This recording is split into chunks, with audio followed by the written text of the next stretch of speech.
பதவி வரும்போது பணிவும் வர வேண்டும், துணிவும் வர வேண்டும் தோழா. பாதை தவறாமல் பண்பு குறையாமல் பழகி வர வேண்டும் தோழா.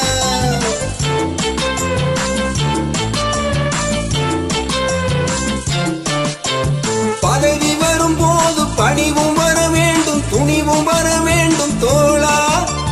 பாதை தவறாமல் பண்பு குறையாமல் பழகி வர வேண்டும் தோழா.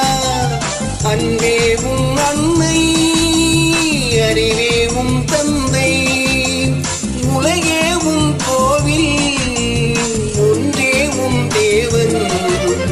மூன்றெழுத்தில் என் மூச்சிருக்கும், அது முடிந்த பின்னாலும் பேச்சிருக்கும். உள்ளம் என்றொரு ஊர் இருக்கும், அந்த ஊருக்குள் எனக்கு ஒரு பேர் இருக்கும். கடமை, அது கடமை.